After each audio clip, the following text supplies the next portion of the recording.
4,000 sealed, therefore protected by God, members of 12 tribes of Israel. And so within this 144,000 that are supposed to be saved from the rapture, that will be redeemed of the earth. Some religious groups have interpreted this to mean the 144,000 are recently converted Christians who are protected from the wrath of God in the end of times, and therefore sealed. To be sealed is to be claimed as one's property. So to be sealed means ownership. In this way, the 144,000 in the book of Revelations are also interpreted to be God's servants that bring sinners to Jesus Christ during the 7-year tribulation period. Other religious groups interpret the 144,000 to be a symbolic number that is really referring to all Christians, since numbers in apocalyptic literature were intended to be read symbolically. In this respect, the number 12 squared and then multiplied by 1,000 to make 144,000 is used to symbolically refer to all Christians. And the more modern spiritual thought have come deeper to the esoteric roots of this concept, where 144,000 is not a literal number of people who are sealed, yet the number simply refers to all who have attained unity consciousness. So what is the 144,000 then? 144,000 does have a very strong significance to spirituality and to our awakening, because its true power and its true context is not to be found inside its religious form, nor in its newly spiritual form. The 144,000 is in direct reference to the fact that our universe is a mirrored universe. And in this mirrored universe, what we see is the fact that we are awakening, therefore an ascended being who is entering into, if not already operating, in the state of enlightenment. And that would be reflected in this mirrored universe by all extensions and by all forms of this reality, starting with our genome, starting with our DNA. And so when we have a concept that's highly significant to our awakening, such as seeing the number 144, or this concept known as 144,000, it's not actually referring to 144,000 literal people who are either going to be saved or who are going to volunteer. It's not that literal. Instead, 144,000 is something that is mirrored to us as we are awakening and enlightened on all levels of this reality. And the first level it will start at is the physiological level. So the first layer of 144,000 is found within our own temple, within our own body. And that is once we start to go through an awakening, we will start seeing all of the subtle energy channels within our body and all of the meridians within our body that feed into the major energy centers start to go through a transformation. This transformation produces a cascade effect, similar to proliferation or a polymerase chain reaction. So the nadis are subtle energy channels that life force, or prana, travel through. They are the rivers in our subtle body where life force flows through, energy in motion. When our consciousness is awakening, our frequency begins to rise. So it's not just a mental awakening that's happening that is separate from our body and spirit. It's also the actual frequency of our whole energy field that is raising its hertz. Now, imagine how much more prana, or life force, our subtle body would start to take in and would start to require in order to keep up with our frequency raising. Eventually, the life force streaming through the subtle energy channels of the nadis makes its way to the 3 primary nadis, the Ida, the Pingala, and the Sushumna. The Sushumna is the central channel. The Ida is the feminine channel. It is equated with the moon and the left hemisphere of our subtle body. The Pingala is the masculine channel. It is equated with the sun and the right hemisphere of our subtle body. When Ida and Pingala awaken at the base of the spine, they are meant to move in synergy, up a spiral motion to the central channel of the Sushumna, until they unify at the third eye center, awakening the higher spiritual organs of perception. So, once the 72,000 subtle energy channels have been brought into unity through these three primary channels, they multiply in their power from 72,000 to 144,000. And guess how many petals the third eye center is represented by? 144. And guess how many petals the crown center is represented by? 1,000. 1,000 times 144 is 144,000. Now, this transformation is very important because one of the significance of seeing 144 is there's an amplification.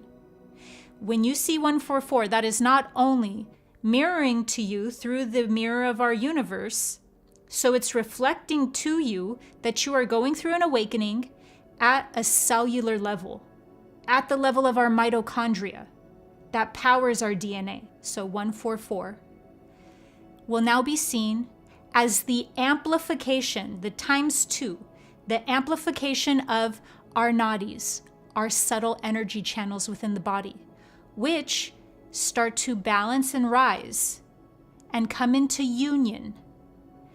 Therefore, they double.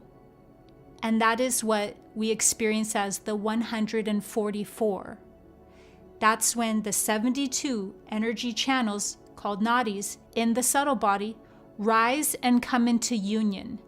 So, the other significance that 144 means, on top of it being a number that is mirroring to us, that we are going through an amplification process, an awakening, is also union.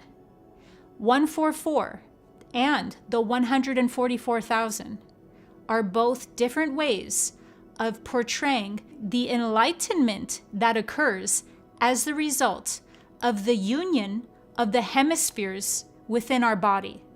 So when the left and right hemispheres within our body come into their full capacity, they fully come online, and then they reach union, therefore enlightenment, that is producing the number 144, and that is then amplified into 144,000.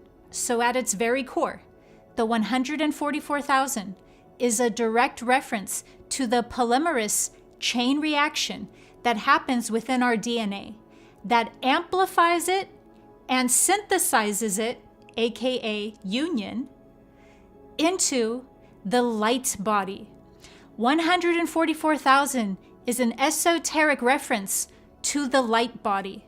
And that's why it's so pivotal that everyone who's going through an awakening sees 144 all the time, because it's mirrored in our universe back to us what's happening at a physiological level, at an emotional, mental level, at a spiritual level. That's why 144,000 is so multi-layered. It's referencing the light body before anything else, but it's showing you that on all scales of reality, because as above, so below. In fact, as above, so below is way more relevant when it comes to our awakening than any other concept, because our awakening is the reason why a human being is here at this time in this collective on Earth. It is for our awakening. So people who are going through an awakening are having less seals placed over each aspect of their genome. And that unlocking of those seals that were once protecting and once coveted are now being seen for what they are. They're being seen for cutting us off from our divinity and from our light body. And so these seals, now in this age, we don't want. They're not protecting us, but we're unlocking them. And when we've unlocked these seals that are placed over our genome, what happens is we have more access to more of our information, and it's becoming more organized. And when there's more organization and synthesis to more of our DNA. It's no longer this 2 double helix system. It becomes 12-stranded and then 14 strands. And 14 amplified is 144,000. If you think that consciousness on its own can't access more of its own information, shift its own expression through its DNA and through its genetics, then you don't believe in evolution. Consciousness is what facilitates the entire evolutionary process. It's all about consciousness. And better yet, just look at a tomato. A tomato has more genes than we do, and the genetic expression of a tomato is highly unstable. They're like 3 genetic switches away from mutating into Nephilim butterfly and turning all of us into their bitches. In fact, it is so natural for consciousness to be able to evolve itself and unlock its seals and access more of its information that you would have to actually try to stop it. You would actually have to try and force that process to be scrambled or to be ceased in some manner. Now, what's the most important thing to understand right off the bat is that the Book of Revelations was renamed. Its original name was the Apocalypsis. And the Apocalypsis, which now we know as the Apocalypse, means an unveiling and to reveal what is behind that veil. So what we're actually talking about now is something that is between us and a larger worldview. And that's truly what the Book of Revelations is based off of from the esoteric perspective. So the Book of Revelations was called that in order to change the whole narrative into something that is taking place externally, in the exterior or exoteric sphere, when in reality, the apocalyptic was meant to be between us and our larger, higher self. So what the apocalypse or unveiling actually isn't something of the end of times. It's just the end of times as we know it. Instead, it's when we are revealing to ourselves our true identity. And our true identity is oneness. If you'd like to learn more about oneness, you can watch my video on it, Oneness. And even what we'll find just by deconstructing the name, Revelations, is that there's a revealing. And so this revealing is one that is taking place depending on the person's level of consciousness. If we're operating at a very baseline, lower level of consciousness, known as base consciousness, then we're going to be experiencing everything external because we have not created enough strength internally. And so if we haven't done enough inner work internally, we can't build up into experiencing what's going to be revealed internally. So that energy will still go somewhere. It will just go completely outsourced and external to us. In which case, what we're experiencing is whatever is written for us. And that's what's really important to understand. It's that your level of consciousness will determine what is being revealed, what is being unveiled.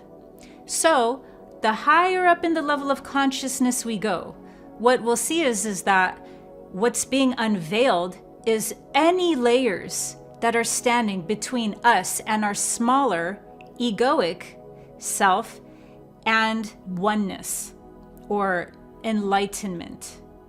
And so sometimes we might think of enlightenment in this like really larger than life type of concept and put it way high up on a mountain peak.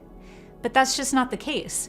We've had enough lifetimes, we've had enough experiences and even mastery in order to build up into something within this age that can actually just come more as our natural essence, more like us coming home.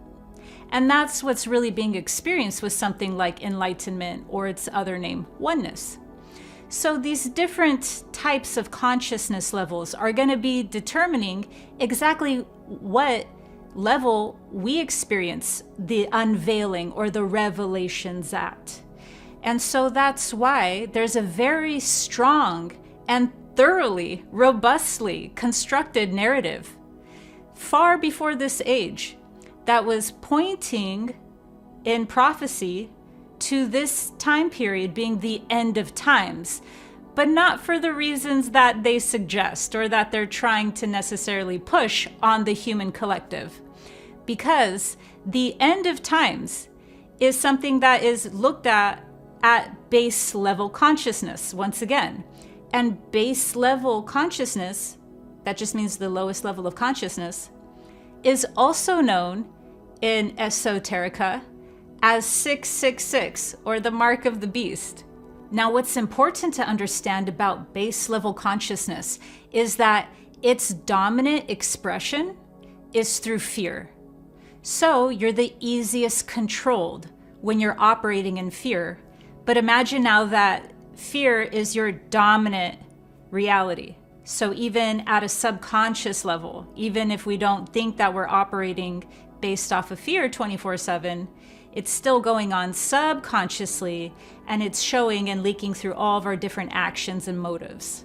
So fear constructs and it shapes our external reality in very real ways, not just ways that are happening inside our mind.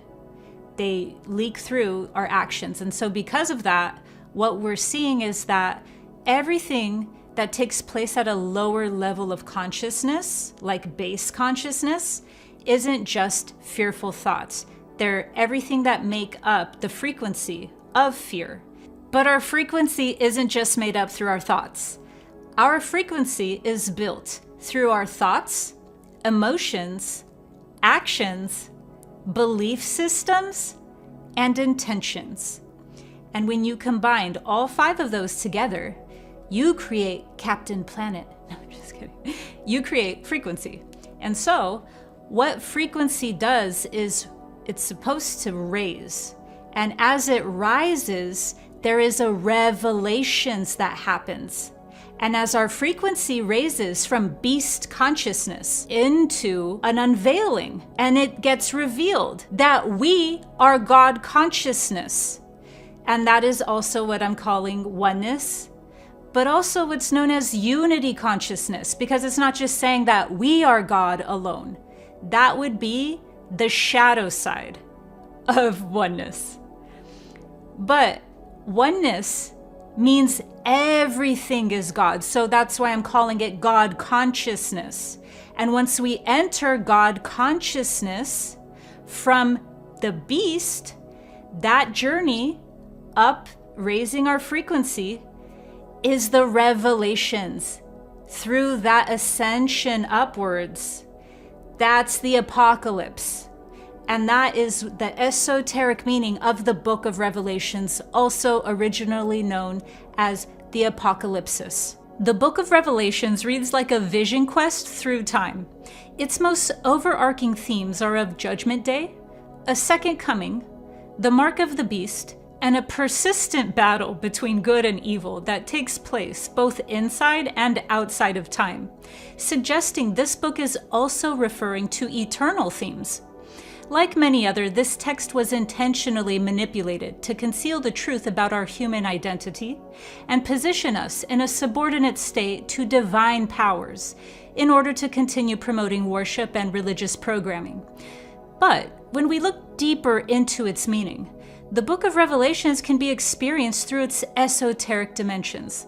Let's explore those. The hyperdimensional spiritual battle taking place between good and evil are the lower and higher thought forms of service to all and service to self that are always present and always influencing us. The different animals inside this text have multiple meanings. The first layer is that animals are commonly used in spiritual texts as symbols of nations. But the second layer is that animals represent different archetypes inside our consciousness. So, when we take on a specific pattern of acting and perceiving, it can be associated with an animal form that holds that same energy. The 7 churches represent the 7 alchemical stages of transmutation of our light body as we ascend. The 4 horses represent events that take place before Judgment Day. But from an esoteric perspective, They also represent the different auras our energy field can emanate from the different spiritual forces and influences we align ourselves with. And low-key, the 4 horses remind me of the 4 humors of body fluids that rule a person's emotional temperament. So this vision could have been tapping into the alchemical process that the human form is undergoing as it awakens. The mark of the beast is our lower 3 energy centers when they are cut off from the higher energy centers. It is our earthly nature when it is fully bound to its material possessions, lust, greed, and separation consciousness. This separation is also known as fear, and that's why all of the Mark of the Beast prophecies are fear-based.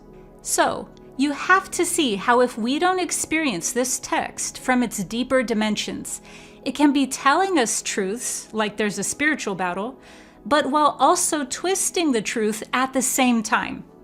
It can be used by groups to control our perception of who we really are and prepare us for events by putting us into the very fear that will create those outcomes. My point is not that fear is bad and that everything is fine.